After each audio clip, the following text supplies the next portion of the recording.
The conference room buzzed with synthetic laughter. Salespeople in tailored suits passed around croissants, clicked pens, and waited to crush the day's numbers. At the far end of the room sat Callum, the janitor. He was there by accident. A plumbing leak had flooded the hallway. Facilities was short-staffed. So Callum, in his blue coveralls and worn work gloves, was told to stay close in case more water appeared. That's all. But then the projector failed. Power surged. Presentation crashed. And suddenly, everyone was stuck. Nervous murmurs filled the air. Callum, standing near the cables, softly said, "It's probably the AUX relay behind the panel. Needs a manual reset." Silence. 6 executives turned toward him as if he'd grown a second head. One, a smirking VP named Devin, chuckled. "Thanks, buddy, but I think we've got this covered. You stick to mop duty, yeah?" The room laughed. Callum nodded and went to leave. But someone at the back stood up. A man who'd slipped in quietly. Hoodie. Ball cap. Unassuming. Keanu Reeves. "Actually," Keanu said calmly, "he's right." Devin blinked. "Excuse me? I've had that issue before. Manual relay, lower left panel, 2 screws. He knows what he's talking about." Keanu walked to the wall, unscrewed the panel. Callum stepped forward, hands moving fast. The screen flickered back to life. Silence. Then soft applause. Keanu nodded toward Callum. Sometimes the smartest guy in the room is just the one no one listens to. He sat down. Didn't say another word. But everything in the room had changed. The next day, something strange happened. Callum was invited to lunch. Not by the janitorial crew. Not by the back hallway regulars. By Devin and his team. "Hey man, come join us. You saved our presentation after all," Devin said with a too wide grin. It wasn't an invitation. It was a performance. The company cafeteria was gleaming. All brushed chrome, glass trays, and overpriced salads no one finished. Callum sat at the far end, clearly unsure. They peppered him with fake praise. The cable whisperer. Man of the hour. But their eyes slid past him. They didn't wait for his answers. They laughed too loud at each other's jokes. Then Keanu sat down. Same hoodie. Same calm. He placed his tray next to Callum's, not with ceremony, just respect. "Mind if I join you?" Callum blinked. "No, please." Devin raised an eyebrow. "Didn't know you were a fan of Sloppy Joes, Keanu." Keanu smiled. "I'm a fan of good company." Then came the moment. A waiter walked by with a glass pitcher. Tripped slightly. Water spilled, not on Devin. Not on Keanu. On Callum's lap. Everyone paused. Devin snorted. "Guess he's back on mop duty now." Light laughter. Until Keanu did something no one expected. He stood up, picked up his own glass of water, and poured it, slowly, deliberately, into his own lap. The table froze. "Now we match," Keanu said unfazed. "No big deal, right?" Devin's smile faltered. The laughter stopped. Callum stared at Keanu, stunned. Keanu just kept eating. As if nothing had happened. Later, Callum found a note folded in a napkin under his tray. It wasn't signed. But he knew. Real power isn't how many people sit when you speak. It's whether you'd still speak if no one clapped. The company-wide staff briefing was set for Thursday morning. Everyone had to attend, from top-tier execs to interns and maintenance. Rows of chairs. Coffee cups. Laptops opened out of habit. Devin took the stage with the swagger of someone who thought charisma was the same thing as power. "We're a family," he declared. "Everyone here matters. Even the ones behind the scenes, the glue that holds us together." His eyes flicked to Callum in the back row, as if that one sentence settled everything. Callum looked down. Said nothing. But someone else turned to him. A girl barely out of college. Intern badge. Nervous smile. Her name tag read, "Sabrina. You're the guy from the relay thing, right?" she whispered. Callum nodded. "That was smart," she added. "I didn't even know that kind of thing existed." "Most don't," Callum replied quietly. "It's not in the welcome packet." She chuckled, then said something that made him pause. "I didn't think people like me could speak up in here." Till I saw you do it. Devon was still talking up front. Buzzwords. Metrics. Authentic synergy. But now, a quiet murmur was spreading, not distraction. Attention. To Callum. To Sabrina. To something real. Keanu sat 2 rows behind, watching. Not interfering.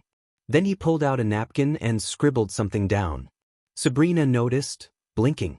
Is that who I think it is? Callum smiled softly. He doesn't want us to say. Devon tried to pivot with a joke. Anyway, I'll let our facilities team get back to their, dripping sinks. You've got value too. The room gave a forced laugh. Until Keanu, calm and clear, replied from his seat. No need to minimize someone to remind them they matter. The laughter died instantly. Devon looked caught, but said nothing. After the meeting, Sabrina turned to Callum. Thanks for showing me how to exist here without shrinking. Callum shook his head. I didn't show you. You were already standing up. You just didn't know it. That evening, another napkin waited in Callum's toolbox. Some people change the temperature of a room without raising their voice. You're one of them. It started with a pipe. A slow leak on the 3rd floor turned into a full-blown rupture overnight. By 7:15 a.m., the main stairwell was slick with water, the elevators were down, and the entire east wing smelled faintly of rust and panic. Upper management scrambled. Devon arrived 20 minutes late, holding a latte and no answers. Who's in charge of this mess? He barked. Facilities is short-staffed, someone yelled. But someone was already moving. Callum. By the time Devon got to the lobby, Callum had 2 interns rerouting foot traffic, 3 junior staff laying caution signs, and a rolling cart of towels in every hallway. No panic. No yelling. Just systems. A regional manager tried to step in. Who gave you authority to direct staff? Callum glanced at her, not with defiance, just clarity. No one. But if we waited for permission, we'd still be watching the floor flood. Keanu stood near the reception desk, sipping tea someone had offered him. A few people noticed he hadn't said a word yet. Because he didn't need to. The room already belonged to someone else. Devon approached Callum mid-task. Look, we appreciate the initiative, but you're making people think they can just skip protocol. Callum calmly handed him a wet floor report, signed and time-stamped. Protocol doesn't prevent damage. People do. Devon didn't answer. Because there was nothing to say. By noon, the leak was contained. No injuries. No damage to company assets. An email went out to all staff. A special thanks to Callum L. for orchestrating a calm and effective emergency response this morning. Your leadership did not go unnoticed. Regional Director. That evening, Callum found a clean envelope in his locker. Inside, a single quote on thick paper stock. Not a napkin this time. When the room was loud with panic, your silence became the map. And underneath it, 2 days after the emergency response, Callum was summoned to the 8th floor. He'd never been up there. Mahogany doors. Art on the walls. Espresso machines no one actually used. Devon greeted him with an oily smile. Callum, my man. Take a seat. Big day. Callum stayed standing. Devon slid a folder across the desk. Inside, a shiny badge mock-up. Associate Facilities Manager. With Callum's name in gold type. Congrats. Promotion. Title. Raise. We'll make a formal announcement next week. Local press might pick it up. Callum looked at the badge. Then closed the folder. What would change? Devon blinked. Your badge? Some new responsibilities. Bit of admin stuff. But mainly, you're our guy who rose up. Shows were modern. There was not a gesture of respect. Upon move. No extra support for my crew? Callum asked. No budget shift? No say in safety protocols? Look, man, you're getting a win. Take it. Callum breathed in slowly. Calmly. I'm not interested in a badge that lets me walk past problems faster. Excuse me? If I can't use this role to fix what's broken, then it's just optics. I don't need optics. I need access. Devon chuckled uncomfortably. You know, for a janitor, you talk like a so. Callum nodded. And for a VP, you listen like someone with something to hide. Silence. Then the door clicked open. Keanu leaned inside. Everything okay? Devon straightened. Callum smiled faintly. Yeah. Just clarifying terms. Keanu nodded. Didn't speak. Just stepped back and let the door close. Callum left the folder on the desk. Later that night, taped to the inside of his locker, he found another napkin. Not folded. Pinned wide and centered. You don't rise by being lifted. You rise by refusing to kneel for the wrong crown. His name was Ty. 19. Shaved head. Headphones always half on. Clocked in late. Clocked out early. Didn't smile. Didn't care. He joined the facilities crew on a Monday. By Wednesday, he had already argued with 2 managers, left the mop bucket in the stairwell, and cursed under his breath when told to clean a spill near the executive lounge. I clean where I feel like cleaning, he muttered. This ain't prison. Callum didn't correct him. Didn't pull rank. Just watched. And remembered. That Thursday, Ty skipped the briefing. Instead, he was out back, leaning against the loading dock with a cigarette and an expression that said, "Try me." Callum walked out holding 2 small paper bags. Handed one over. Egg and cheese. Still warm. Ty raised an eyebrow. You bribing me or something? Just breakfast. They sat in silence for a bit. Then Ty asked, "Why you still here, man? You look smart. Coulda bounced years ago." Callum took a bite. Because I'm not done yet. Ty scoffed. Done with what?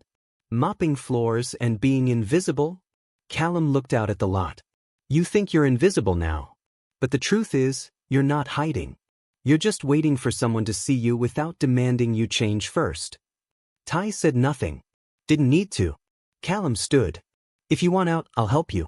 If you want to stay, I'll show you how to make it yours. He dropped a folded napkin next to Ty's foot. Walked back inside. Ty opened it slowly. Inside, scrawled in calm handwriting. You don't have to yell to be heard. You just have to mean it when you speak. That night, for the first time, Ty stayed late. And he mopped the stairwell without being asked. By Monday, word had spread about Callum's quiet rise. Too far, too fast for Devon's liking. So he did what fragile power always does. He staged a distraction. A company-wide email went out. Facilities Appreciation Friday. Join us in celebrating the hard work of our maintenance team with cupcakes, music, and gratitude. Devon, VP of Operations. It sounded generous. But Callum knew better. The event was held in the atrium. Streamers. A playlist of pop hits. Cupcakes with little mop icons made of frosting. The facilities crew stood awkwardly near the wall, unsure where to put their hands. Devon grabbed the mic. Let's give a big thank you to the team that keeps our ship afloat, even if they work below deck. A few claps. Devon grinned. And let's hear from our MVP himself, Callum. Callum stepped forward, slowly. He didn't touch the mic. Just looked at the crowd. Looked at Devon.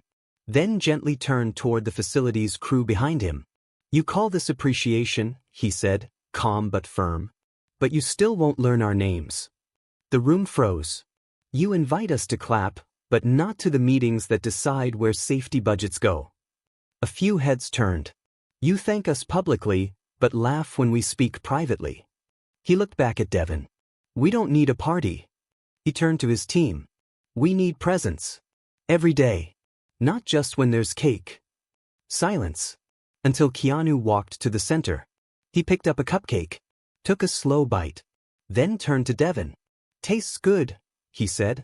Now let's talk about health insurance for night shift crew. The room cracked. With tension. With truth. With shift. Later, in the stairwell, Ty caught up to Callum.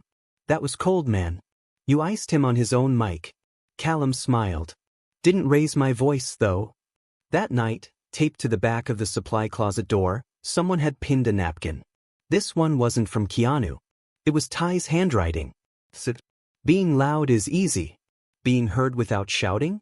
That's art. The email came with corporate letterhead and too many exclamation points.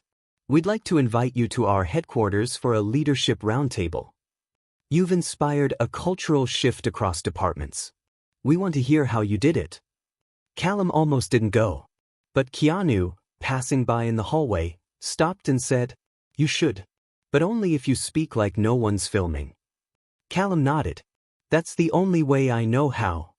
The HQ was a steel and glass monolith downtown. He rode the elevator up 48 floors. Polished people in polished shoes welcomed him with polite smiles. Coffee was served. Words like synergy and workforce optimization bounced around the room. Then the VP of Corporate Affairs stood. "We brought you here, Callum, because something's changed. Morale, communication, engagement. We want to scale what you've created." Callum set down his cup, stood slowly, and said, "Then start by walking the basement." Confused silence. Leadership doesn't start with quotes in a hallway. It starts with who's mopping that hallway, and whether anyone bothers to know their name. Don't ask how I got people to listen. Ask why you never did. You want a bottle culture? Try eating lunch next to the person who wipes your tables. A few in the room shifted, uncomfortable. One executive raised a hand. "So, what's the first step?" Callum looked him in the eye. "Ask your janitor what their kids' names are. Then listen. Without a clock." After the meeting, a woman from HR followed him to the elevator. "That was the most honest thing I've heard in this building in 10 years. Callum smiled softly. Truth doesn't echo much in high ceilings. But it still rises. Back at the office the next morning, a new poster was taped in the break room. Not glossy. Just paper and tape. Culture is not built in a boardroom. It's cleaned into every corner by the people you don't thank. And in the bottom corner, someone had scribbled, "He walked 48 floors just to bring us home." It had been 12 years since Callum last saw Frank Greeley. Back then, Frank had been the senior facilities manager. Efficient. And allergic to compliments that didn't end in "get back to work." Callum, a rookie at the time, had tried to bring ideas. Safety improvements. Scheduling shifts for burnout. Frank hadn't been cruel. Just indifferent. And sometimes that's worse. But now Frank was standing in the bakery line at Callum's building, holding a coffee and looking like he'd aged 3 promotions and a layoff. He didn't notice Callum at first. Not until Keanu, passing behind, quietly said, "I think that one's yours." Callum turned. Their eyes met. And Frank looked like he'd swallowed dry toast. I heard about you," Frank said, fumbling. "You've done good." "Thanks," Callum replied evenly. An awkward silence. "I came because I'm starting a new crew. Smaller place. I don't know how to build what you built. I thought maybe you'd be willing to share." He held out a notebook. Not a resume. Not a proposal. Just blank pages. Callum took it. Flipped through it once. Then handed it back with a pen. "Don't write anything yet. Come to the workshop. Watch first." Frank looked stunned. "You'd let me sit in?" "You never let me. Might as well break the pattern." That Friday, Frank showed up. Didn't speak. Didn't instruct. He stood beside Ty, who guided him without mocking, and watched as Sabrina taught the new intern how to fold linen without creases. No one announced him. But everyone saw him watching. Learning. After cleanup, Frank pulled Callum aside. "I didn't realize how much I missed this. Not the cleaning. The seeing. And being seen." Callum nodded. "You weren't a bad boss. You just thought being cold made you stronger." "It doesn't." Frank exhaled. "Thank you." Callum looked at the whiteboard. Then handed Frank a piece of chalk. "Go ahead. Write the quote today." Frank hesitated. Then scribbled, shakily but with meaning. "Power isn't given. It's noticed in who you stand beside." Underneath, someone added in smaller letters, "Welcome back." Her name was Shauna. 46. Single mom. 10 years in facilities. Never late. Never loud. She trained every new hire without being asked. Managed schedules when Callum was sick. Knew every maintenance protocol by heart. So when a team coordinator role opened up, Callum nominated her without hesitation. But HR hesitated. Then corporate followed suit. In a closed-door meeting, they circled the issue with vague phrases. We just want to make sure she's polished enough for client-facing moments. Some roles require a certain presence. Callum stared at them. You mean a college degree? A tighter haircut? Fewer calluses? They didn't answer.